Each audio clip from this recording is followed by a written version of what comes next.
Realizando ahora un ejercicio de respuesta forzada RLC, el enunciado dice: el siguiente circuito eléctrico determinar la corriente del circuito, el voltaje en la resistencia, el voltaje en la bobina, el voltaje del capacitor y la carga del capacitor para tiempos mayores que cero. Nos da nuestro circuito eléctrico, en donde hay que identificar siempre si existen o no interruptores, que es el caso que tenemos aquí. Tenemos un interruptor que está abierto. E iniciamos con el análisis en tiempos menores que cero. Entonces, para tiempos menores que cero, por tener el interruptor abierto, no circula corriente a través de los elementos que almacenan energía, que sería la bobina y el capacitor. Entonces, podemos escribir que no existen condiciones iniciales. Para tiempos iguales a cero, lo que vamos a hacer es cerrar el interruptor, y entonces nuestro interruptor, que es S, se cierra. Para tiempos mayores que cero, tenemos ya nuestro circuito eléctrico, donde va a circular corriente, que nos las va a proporcionar la fuente de excitación. Y recuerden que el sentido de la corriente de la malla siempre va a ser el sentido convencional, que va de la corriente, que es de más a menos. Por eso es la dirección. Vamos a aplicar leyes de Kirchhoff de voltaje por tener elementos serie. Y recuerden que nos establece leyes de Kirchhoff de voltaje, que la suma de los voltajes en una trayectoria cerrada debe de ser igual a cero. Tenemos entonces tres elementos: la fuente de excitación, cuatro elementos. Y tendríamos que sería el voltaje de la resistencia más el voltaje de la bobina más el voltaje del capacitor menos la tensión de la fuente de excitación va a ser igual a cero. Ya se sabe que siempre el voltaje de la resistencia en el tiempo va a ser la resistencia por la corriente. El voltaje de la bobina en el tiempo siempre va a ser la bobina por la derivada de la corriente con respecto del tiempo. Y el voltaje del capacitor en el tiempo siempre va a ser 1 en C de la integral de la corriente diferencial del tiempo. El término de la tensión de la fuente de excitación, como es un término constante, la podemos pasar al lado derecho de nuestra expresión. Está del lado izquierdo con signo negativo. Al pasarlo del lado derecho cambia de signo a un signo positivo. Tendríamos entonces nuestra expresión, en donde el problema sería la integral al no tener límites. En este caso no se va a derivar a la expresión para eliminar a la integral, porque si derivamos a la corriente con respecto del tiempo para eliminar a la integral, el término de la fuente de excitación, que es un término constante, sería cero, y entonces estaríamos modificando la respuesta. Ya no sería una respuesta forzada. Recuerden que la respuesta forzada siempre está en función de la fuente de excitación conectada al circuito. Al derivarla sería cero y ya no tendríamos la respuesta forzada. Por ello, lo que se va a hacer es un cambio de variable para eliminar a la integral sin alterar a nuestra expresión. Y ya se sabe que la corriente del capacitor es igual a la derivada de la carga con respecto del tiempo. ¿Por qué no nos interesa que aunque sea la corriente del capacitor? Porque nuestro circuito es un circuito serie, en donde la corriente para todos los elementos es la misma. La corriente del capacitor es la misma corriente para la bobina, para la resistencia y para la fuente de excitación, o es la que nos proporciona la fuente de excitación.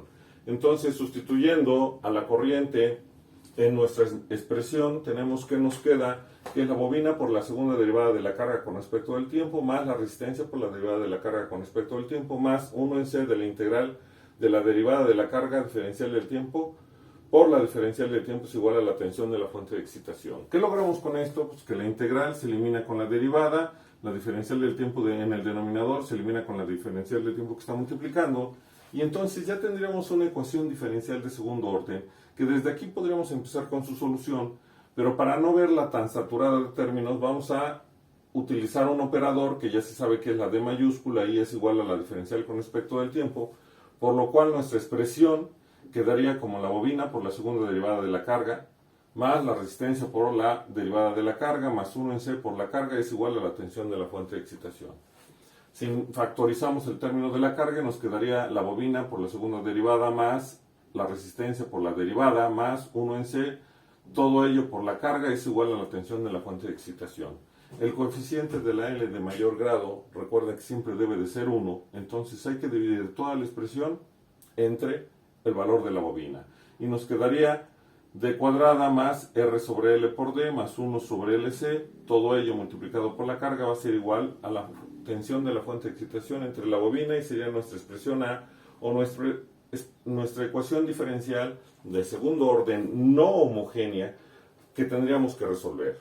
Y recuerden que cada vez que tenemos una ecuación diferencial no homogénea, vamos a obtener dos soluciones. Iniciamos con la solución homogénea, en la cual la fuente de excitación que tiene nuestro circuito la igualamos a cero. Al igualar nuestra fuente de excitación a cero, que sería la tensión de la fuente, nos queda entonces d cuadrada más r sobre l por d más 1 sobre lc por la carga homogénea, recuerden que la h es por la solución homogénea, va a ser igual a 0.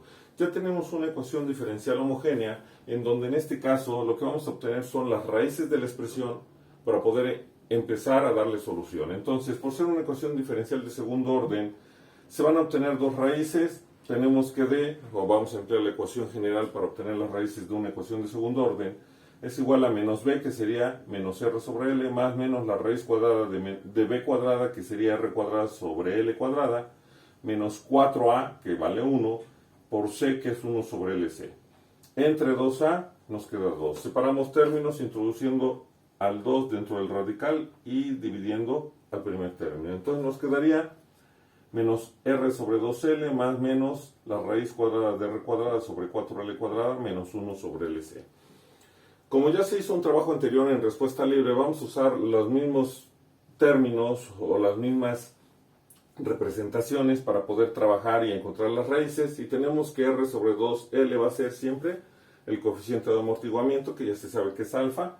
Entonces nos quedaría menos alfa más menos la raíz cuadrada de alfa cuadrada menos 1 sobre LC, ya se sabe que es la frecuencia natural, o de otra forma sería la frecuencia de resonancia pero elevada al cuadrado. Por eso nos queda menos omega elevada al cuadrado. El término del radical que se utilizó como tenemos el coeficiente de amortiguamiento, la frecuencia natural o la frecuencia de resonancia elevada al cuadrado.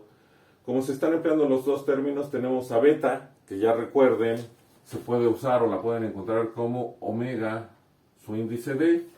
Estamos hablando de la misma frecuencia, estamos hablando de la frecuencia atenuada, simplemente le estamos representando de una forma distinta, y beta va a ser igual al radical de alfa cuadrada menos omega cuadrada. Por eso nuestras raíces nos van a quedar como menos alfa más menos beta.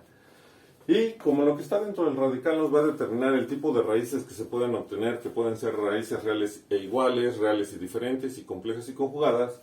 Entonces, ¿qué es lo que ya sabemos? Que si alfa cuadrada es mayor que omega cuadrada, se van a obtener raíces reales y diferentes. Si alfa cuadrada es menor que omega cuadrada, se obtienen raíces complejas y conjugadas. Y si alfa cuadrada es igual a omega cuadrada, se obtienen raíces reales e iguales.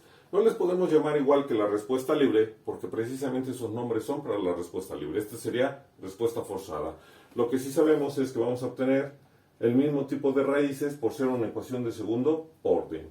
Una vez que ya sabemos que hay que determinar, de acuerdo al tipo de raíces, la solución para el ejercicio, entonces lo primero que vamos a hacer es sustituir los datos que nosotros tenemos de acuerdo a las variables que ya se conocen. Alfa, que es el coeficiente de amortiguamiento, que ya se sabe que es R sobre 2L. Sustituimos datos de la resistencia y la bobina y nos va a dar igual a 10. Como también necesitamos alfa cuadrada, entonces alfa cuadrada es igual a 100. La frecuencia natural del circuito, o también la frecuencia de resonancia pero elevada al cuadrado, que ya se sabe que es 1 sobre la bobina por el capacitor, sustituimos datos y entonces nos da 75. De una vez calculamos a beta, y beta es igual a la raíz cuadrada del coeficiente de amortiguamiento elevado al cuadrado menos la frecuencia natural del circuito elevada al cuadrado, o la frecuencia de resonancia elevada al cuadrado, y va a ser igual a 100 menos 75, nos queda 5. Y en este caso, como tenemos que alfa cuadrada es mayor que omega cuadrada, vamos a obtener raíces reales y diferentes, y ya le podemos dar solución a nuestro circuito. Recuerden que la solución homogénea nos sirve para determinar el tipo de raíces que vamos a tener para nuestra ecuación diferencial, y la solución particular, que está en función de la fuente de excitación, nos va a dar el otro término. Y para las constantes, que en este caso, por tener raíces reales y diferentes, vamos a tener dos constantes, hay que calcularlo una vez que tenemos la suma de la solución homogénea y la solución particular.